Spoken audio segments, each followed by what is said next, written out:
Welcome to RTV. So, ఈ నెల 25న తొలి ఏకాదశి. ఏంటి తొలి ఏకాదశి? విశిష్టత ఏంటి? మనం ఎటువంటి నియమ నిష్టలు పాటించాలి? సో, దీని గురించి మనకు తెలియని విషయాలేంటి? పూర్తి వివరాలు తెలుసుకుందాం. మనతో పాటు ప్రముఖ ఆధ్యాత్మికవేత్త, హెల్త్ కోచ్ మంథా మాధురి గారున్నారు. మేడం నమస్తే అండి. నమస్తే Lakshmi. Welcome to RTV. Thank you.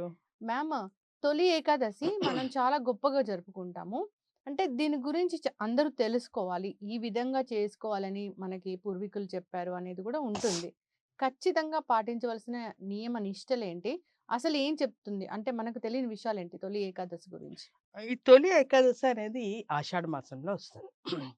ఈ ఆషాఢ మాసంలో ఇంకొక ప్రత్యేకత ఏంటంటే, ఇది మన హిందూ క్యాలెండర్ ప్రకారం 4 నెల. హ్మ్. చైత్రంతో మొదలైతే చైత్రం, వైశాఖం, జ్యేష్టం, ఆషాఢం. హ్మ్. మనకి ఈ తొలి ఏకాదశి ఏంటంటే ఉగాది, శ్రీరామనవమి తర్వాత మధ్యలో ఈ ఎండాకాలంలో మనకు పండగలేమీ లేవు. అవును. ఇప్పుడొచ్చేది తొలి ఏకాదశితో మనకి పండగలన్నీ ప్రారంభమవుతాయి. తొలి ఏకాదశి, తర్వాత గురు పౌర్ణమి, ఆ తర్వాత నెక్స్ట్ మంత్ శ్రావణ మాసం, వరలక్ష్మి వ్రతం, హ్మ్. వినాయక చవితి ఇంక అన్నీ అనమాట. హ్మ్.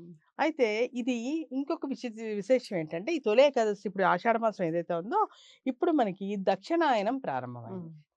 నార్మల్‌గా సంవత్సరంలో 2 అయనాలుంటాయి. హ్మ్. ఉత్తరాయణం, దక్షిణాయనం. ఉత్తరాయణం ఏంటంటే సూర్యుడు ఉత్తరార్ధగోళంలోకి ప్రవేశిస్తాడు. అటువైపుగా ప్రయాణం చేస్తాడు. మనం చెప్పుకున్నాం గదా! ఇంతకు ముందర మకర సంక్రాంతి నాడు మకర హ్మ్. రాశిలోకి సూర్యుడు ప్రవేశించినప్పుడు మకర సంక్రాంతి నుండి ఉత్తరాయణ పుణ్యకాలం ప్రారంభం అవుతుందని. హ్మ్. అప్పటినుంచి ఇప్పుడు ఏంటి దక్షిణాయనంలో కర్కాటక రాశిలోకి ప్రవేశిస్తాడు. కర్కటక సంక్రమణం అంటారు. హ్మ్. అప్పటినుంచి మనకు దక్షిణాయనం ప్రారంభమవుతుంది. ఈ దక్షిణాయనంలో వచ్చేదే ఈ ఈ తొలి ఏకాదశి. తొలి హ్మ్. ఏకాదశి అని ఎందుకంటారంటే, ఇప్పుడు మనకి దేవతలకి ఉత్తరాయణం అనేది 6 నెలలు. హ్మ్. దక్షిణాయనం అనేది 6 నెలలు.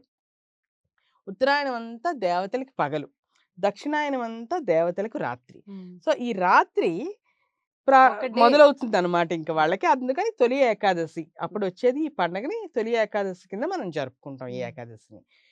దీన్ని శయన ఏకాదశి, హ్మ్. దేవశయన ఏకాదశి అని కూడా అంటారు. హ్మ్. అంటే ఏంటంటే శ్రీ మహావిష్ణువు 6 నెలలు ఇక్కడి నుంచి 4 నెలల పాటు హ్మ్. అంటే ఆషాఢం, శ్రావణం, భాద్రపదం తర్వాత ఆశ్వయుజం, కార్తీకం వరకు మొత్తంగా 4 నెలల పాటు కార్తీక శుద్ధ ఏకాదశి. దాన్ని ఉత్తాన ఏకాదశి లేక ప్రబోధిని ఏకాదశి అంటారు. హ్మ్. ఈ 4 నెలలు యోగ నిద్రలో ఉంటాడు. హ్మ్. అంటే ఈ 4 నెలల కాలం ఆయన విశ్రాంతి తీసుకుంటాడనమాట. హ్మ్.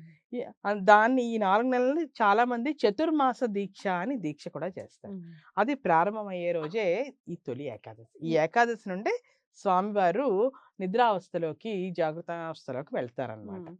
అంటే అది. మరి ఈ రోజున మనం ఏం జేయాలి? హ్మ్. మనం ఏం జేయాలంటే నార్మల్‌గా ఏకాదశికి దీనికి సంబంధించి ఒక చిన్న పురాణ నేపథ్యం గూడా ఉంది. ఏకాదశి అనేది ఆహ్, ఇంతకు ముందట మాంధాత అని ఒక రాజుండేవాడంట. హ్మ్. ఆయన తన ఆహ్, పరి రాజ్యంలో ఉండేటప్పుడు ఒకసారి కరువు కాటకాలొచ్చాయంట. 3 సంవత్సరాలు వరుసగా. రావడంతో ఈ పశుపక్షాదులు, ప్రజలు నానా ఇబ్బందులు పడ్డారంట. అప్పుడు ఎవరో అతను ఒక ఆంగీరస మహాముని దగ్గరికి వెళ్లి, "ఏం చేయాలి? ఈ పరిస్థితి నుంచి నేనెలా బయటపడాలి?" అని అడిగినప్పుడు అతను చెప్పారట, హ్మ్. "ఈ శ్రీ మహావిష్ణువుని పూజించు. అది తొలి ఏకాదశి నుండి మొదలెట్టి పూజించు. హ్మ్. అలా మీ ప్రజలందరితో కలిపి. అలా చేయడం వల్ల ఆయన కరుణా కటాక్షాలు మీ మీదకొస్తాయి. హ్మ్. మీకు పరిస్థితులు బావుంటాయి" అని. అతను అలా చేయడం వలన విష్ణుమూర్తి సంతోషించి వర్షాలు సమృద్ధిగా కురిపించడం వలన తర్వాత మొత్తం దేశమంతా తగినంత వర్షాలు పడి సుభిక్షంగా మారడం వలన వాళ్ళు చాలా సుఖపడ్డారట తర్వాత హ్మ్. కాలంలో. అది మొదలైంది తొలి ఏకాదశి నుంచేనంట. ఓకే. అది. అలాగే అంటే ఇంకొక కథ ఏం చెప్తారంటే మురాసుర సంహారం. హ్మ్. మురాసురుడు అని ఒక రాక్షసుడున్నాడు. ఆ రాక్షసుడు ఏం చేశాడు? స్వర్గంలో దేవతలందరిని బయటికి పంపించేసి అతను స్వర్గం మొత్తాన్ని ఆక్రమించేశాడు. హ్మ్. దాంతో దేవతలకి ఏం చేయాలో అర్థం కాలేదు. వాళ్ళందరూ వెళ్లి శ్రీ మహావిష్ణువు శరణు వేడారు. హ్మ్. అప్పుడు శ్రీ మహావిష్ణువు ఆ మురాసురుడితో యుద్ధం చేశాడు. సమంగా ఒక 1000 సంవత్సరాల పాటు నిరంతర యుద్ధం కొనసాగిందంట. హ్మ్. ఆ తర్వాత అతను మధ్యలో చిన్న విరామం తీసుకొని శ్రీ మహావిష్ణువు బదరికా వనం దగ్గర హైమవతి అని ఒక గుహ ఉందట. ఆ హ్మ్. గుహలో విశ్రాంతి తీసుకుంటూ ఉండంగా మురాసురుడు వెనక నుంచొచ్చి అతన్ని ప్రయత్నం చేశాడట. అప్పుడు విష్ణుమూర్తిలోంచే ఒక రకమైన దివ్య శక్తి హ్మ్. కన్య రూపంలో బయటికి వచ్చి ఆ మురాసుడిని సంహరించిందంట. అది చూసి విష్ణుమూర్తి చాలా సంతోషించి ఆమెకి ఏకాదశి అని నామకరణం చేశాట. హ్మ్. చేసి తిథుల్లో ఒకటిగా నువ్వు ఈ రోజు నుంచి ఉంటావు. అన్ని తిథుల కంటే చాలా విశిష్టాన్ని సంతరించుకుంటావు. వైశిష్టతని సం సంతరించుకుంటావు అని జెప్పి హ్మ్. వరం ఇచ్చాడట. అప్పటినుంచి ఏకాదశి అనేది ఒక మంచి తిథి. మనం చూడు ఏ పని మొదలెట్టినా ఏకాదశి నుండి ఏకాదశి. హ్మ్. మొదలెడతాం. అలా ఏకాదశి నాడు ఎవరైతే విష్ణునామాన్ని, విష్ణు సహస్రనామం చేసి విష్ణువుని ఆరాధిస్తారో హ్మ్. వాళ్ళందరికీ సకల పాపాలు నశిస్తాయని కూడా విష్ణుమూర్తి చెప్పారట. ఈ రోజున మనం వెళ్ళాల్సిన టెంపుల్ గూడా సందర్శించాల్సిన ఎక్కువగా మనం వైష్ణవాలయాలకే వెళ్తాం గదా! అవును. ఏకాదశి అంటే. హ్మ్. ఈ తులసి మాలలతోని, విష్ణు సహస్రనామాలతోని, లేకపోతే భగవద్గీత చదువుకొని విష్ణువుని పూజిస్తాము. హ్మ్. అలాగే మనకి ఈ పూరీ రథయాత్ర ఉంది గదా! పూరీ రథయాత్ర ఆషాఢంలో రెండో రోజు. ఆషాఢ శుద్ధ తదియనాడు ప్రారంభమవుతుంది. తర్వాత మధ్యలో ఒకరోజు ప్రయాణం తర్వాత రథం ఆగిపోతుంది. మళ్ళీ ఆ రథం తిరిగి ప్రయాణించేది కూడా తొలి ఏకాదశి నాడే. హ్మ్. ఓకే. అలాగే పండరిపూర్‌లో విఠలాలయం ఉంది. విఠలుడన్నా హ్మ్. నారాయణుడే. హ్మ్. విష్ణువే. అయితే ఆలయానికి చాలామంది చాలా చోట్ల నుంచి నడిచి, కాలినడకనొచ్చి ఈ తొలి ఏకాదశి నాడు ఆ విష్ణు సందర్శనం, విఠల సందర్శనం చేసుకుంటారట. హ్మ్. అలాగే ఇంకా కొన్ని చోట్ల ఈ కొన్ని ప్రాంతాల్లో ఈ ఆడవాళ్ళు, ఈ స్త్రీలందరూ మన ముంగిట్లో హ్మ్. గోపద్మం అని జెప్పి అట్లాంటి ముగ్గు వేసి తద్వారా విష్ణువుని కూడా ఆరాధిస్తారట. అది కూడా తొలి ఏకాదశి నాడు చేస్తారట. ఓకే. అంటే సో, ఈ తొలి రకరకాల ఏక్ యెస్. సాంప్రదాయాలున్నాయన్నమాట. ఈ తొలి ఏకాదశి నుంచి మనకి పండుగలు గూడా స్టార్ట్ అవుతాయి. స్టార్ట్ అవుతాయి. ఈరోజు నిద్రపోయిన యోగ నిద్రలోకి వెళ్ళిన విష్ణుమూర్తి మళ్ళీ కార్తీక మాసంలో కార్తీక శుద్ధ ఏకాదశి నాడు, ఉత్తాన ఏకాదశి నాడు హ్మ్. మేల్కుంటారు. అప్పుడు మనందరము ముక్కోటి దేవతలు అతను ఉత్తర ద్వార దర్శనం చేసుకున్నారట. మనం గూడా ఉత్తర ద్వారం నుంచే చూస్తూ ఉంటాం. అన్ని హ్మ్. టెంపుల్స్ ఆ రోజు ఉత్తర ద్వారం తెరుస్తారు. అలాగే ఇంకో కథ కూడా చెప్తారు.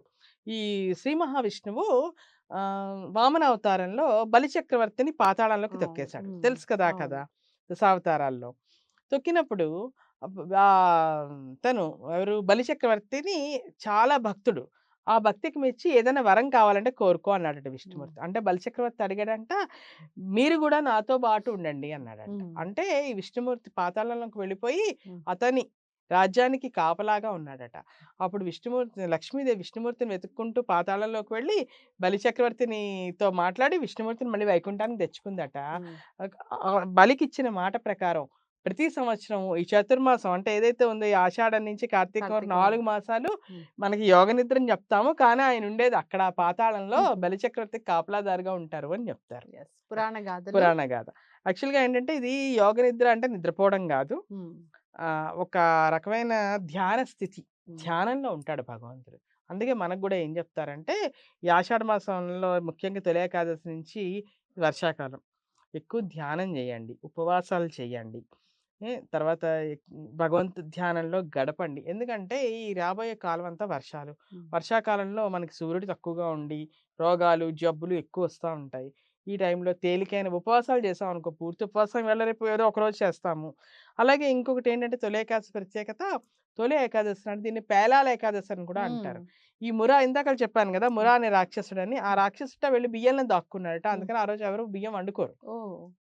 అన్నం భిన్నంగా తినాలంటారు. హ్మ్. దాని బదులు ఈ ఎక్కువగా ఈ జొన్నలుంటాయి గదా! జొన్నలను వేయించి జొన్న పేలాలు ఆ! పాప్ అవుతాయి గదా! మన అవును. పాప్‌కార్న్ లాగా. హ్మ్. జొన్న పేలాల్ని పిండి చేసి, హ్మ్. వాటిలో బెల్లం కలిపి, ఉండలు చేసి, నైవేద్యం పెట్టి అవి తింటారు. ఆ! ఒకటి దానివల్ల ఇన్‌స్టంట్‌గా ఎనర్జీ వస్తుంది. హ్మ్. 2 శరీరానికి వేడి అందుతుంది. హ్మ్. వర్షాకాలం గదా! చల్లగా ఉంటుంది గదా! వాతావరణం. శరీరంలో వేడి వస్తుంది.